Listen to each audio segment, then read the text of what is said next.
Okay, so now we'll do our second economic history theoretical concepts. This is the thesis that I propose in the class to help us understand economic history. So this is the hypothesis. For an economy to experience both stability and economic growth, Keynesian economics is all about stability. Free market economics is all about economic growth. In order to have stability and economic growth, or the Greeks would call it flourishing, or you could call it self-determining, productive, helpful, whatever your moral imagination determines the best way it is to live.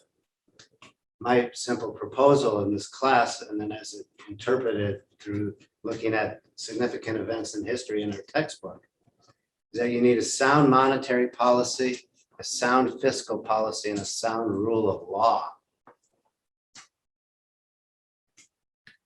And if you don't have these things, you're going to have crisis, you're going to have violence, divisiveness, a torn social fabric. Last time we mentioned John Maynard Keynes, I hope, in his book, Consequences of the Peace, when he represented Britain's Treasury Department at the Paris 1919 peace agreements. And he said that, well, the war reparations put on Germany are too great. Germany won't be able to afford them. So I expect to see devaluing currency, inflation, hyperinflation, and then a authoritarian figure come to power. And that led to Hitler. So that we'll be looking at many examples of, oh, and also you have options to use some of these things for the group study and presentation. Some of those case studies are in that. So this might be seen as economic determinism, where economic conditions determine the path of history. This can be counter-juxtaposed with cultural determinism, where people's culture determine the path. I guess there's a famous book, Germs and Steel, or something like that. Jared Diamond. So, or you could have natural resource endowments could be a explanation for history. So again, whatever problem you're trying to solve is the model you should use. So let's look at these concepts. What is sound monetary policy? We talked about that last time. Anybody remember?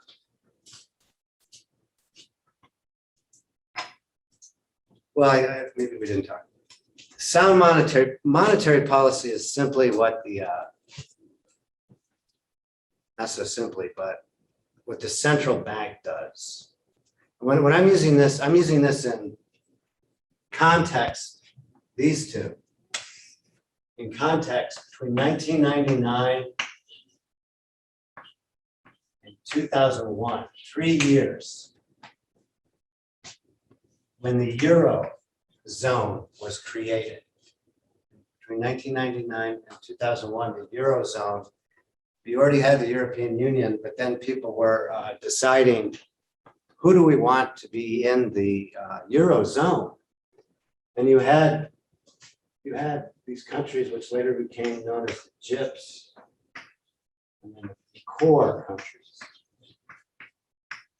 And this could exist as cultural determination or geographical determination, or what type of determination can help explain the division of Europe into, besides history.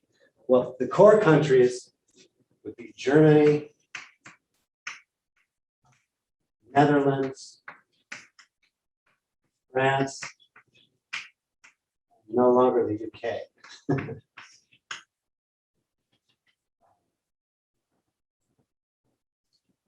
then this would be Greece, Ireland, Italy, Portugal, and Spain. More Mediterranean countries. They didn't.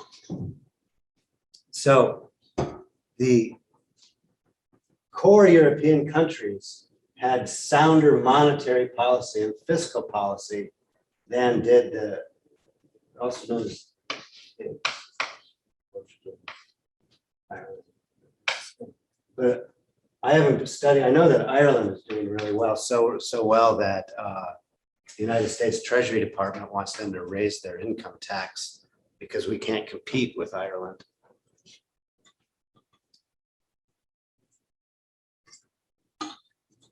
So again, this was, then you had the Eurozone crisis about 2007, obviously, lots of crises then. And that's when these categories got more defined. So with that in mind, if you wanted to get into the Eurozone, you had to have sound monetary and fiscal policy.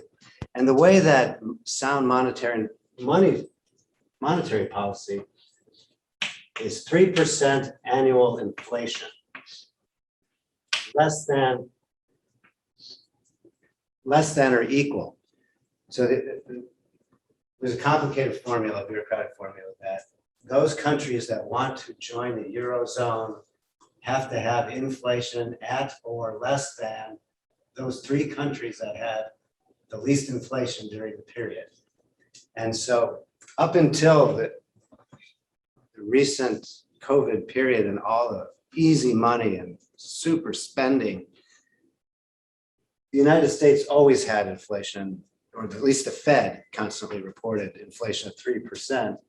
So if you wanted to join the Euro, you had to have less than or equal to 3% inflation over the last 3 years. And so what's the rate of inflation in the United States today? Don't be shy, or you don't want to. 5.7%, which is the official. So you're almost at twice what had been considered sound inflation. So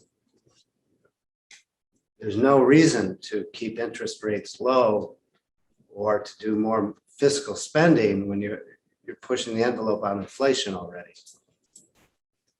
And then sound fiscal policy. So again, my proposal is that as we're looking through these different stages of history, different civilizations, different key events, that you can understand the failure of some of these societies by understanding the reason is because they didn't have sound monetary policy, fiscal policy, and sound rule of law. So sound fiscal policy,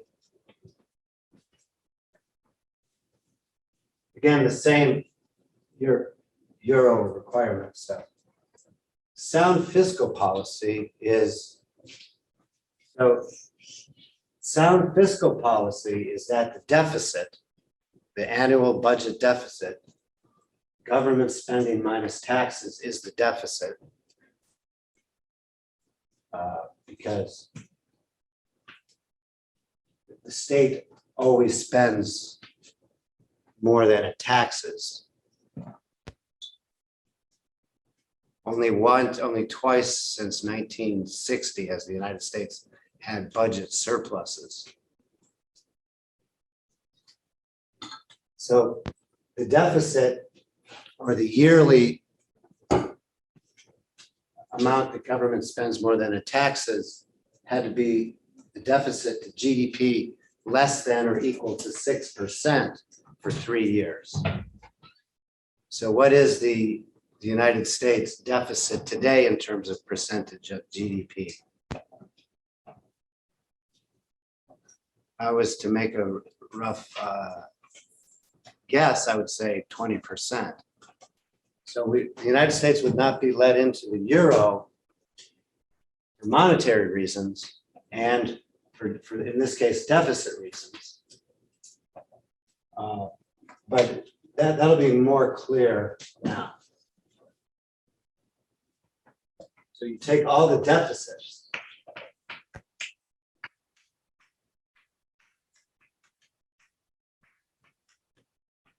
and add them up, and that's debt. So if you wanted to get into the European Union zone, debt to GDP would have to be less than or equal to 60%. We looked at this when we looked at the teaching module last time, Cameron's teaching module on YouTube, changing views of sound macroeconomics. So you needed to have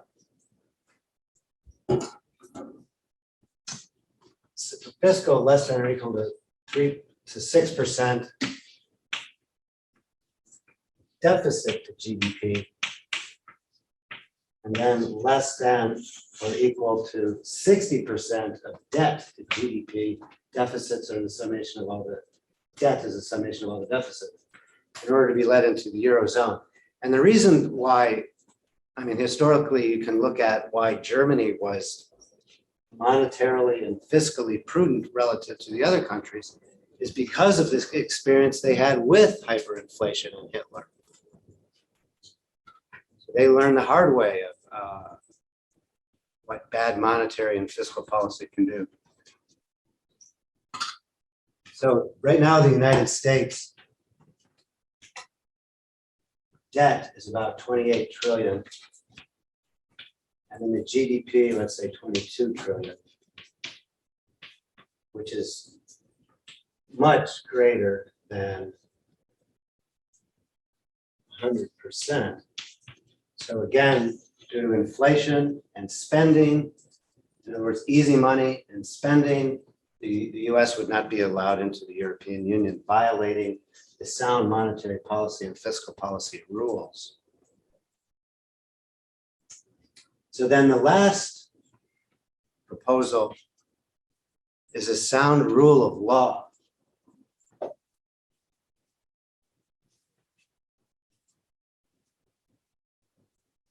Sound rule of law.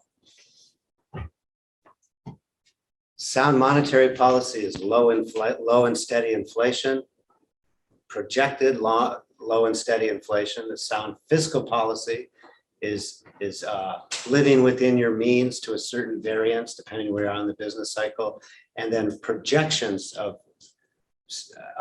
sound policy onward. When you don't have an good expectations of monetary policy in the future or fiscal policy in the future, you're not going to get business activity. And in fact, depending how bad it is, you're going to get people voting with their feet. So the next thing, which is also very important, and we'll look at this when we talk about the size of the state in historical context. But a sound rule of law is a rule of law which is known, knowable, and unchanging. Known, knowable, and unchanging is the ideal concept for a rule of law because it provides you with a sound investment environment. And that attracts capital and talent and innovation. It's a sound investment environment. Why are so many people moving from California and New York to places like Texas and Florida? They're voting with their feet because they want sound business environment to work in. Or they want to know if the place they live is not going to go fiscally bankrupt in the near term. Why would you want to build a house, a family, or educate yourself in a place that's just going to go more and more bankrupt? So the way we can look at a rule of law, and this comes from Isaiah Berlin.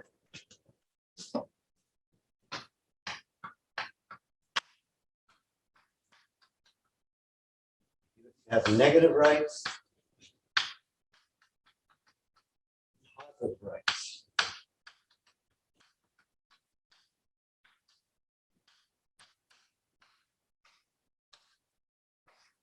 So negative rights is free from harm.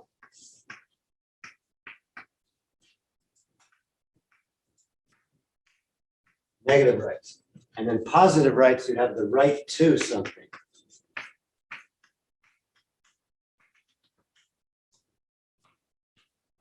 So this negative rights free from harm. Now, what would we say when we say harm? Well, bodily harm, contractual harm.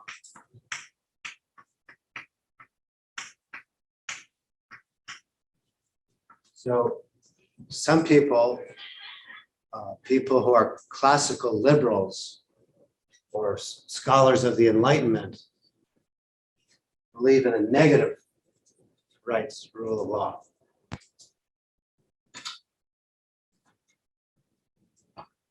Remember, like I said, if you need to place a bet or something, a trade, and you can't do it in the classroom, you're more than welcome to go.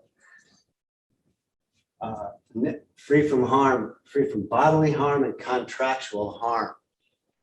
Solid, predictable, known. If you can't bring redress locally and decentrally, well, then you need a state to provide a court system to bring redress if somebody's harmed. So that's the, if you're interested in economic advancement, sound monetary policy, fiscal policy, rule of law. We're talking about the rule of law now. So there can be other types of harm. And that's when you get into a jury of your peers and things like that. But in a simplified way to look at a sound rule of law is to be free from harm. Whereas in the welfare state, then you have the right to many things. What is the UN in modern capitalism? What are the UN declarations of rights? Housing, food, healthcare, transportation, heat. Right? So when you start proclaiming people have the right to these things, well, then you ask,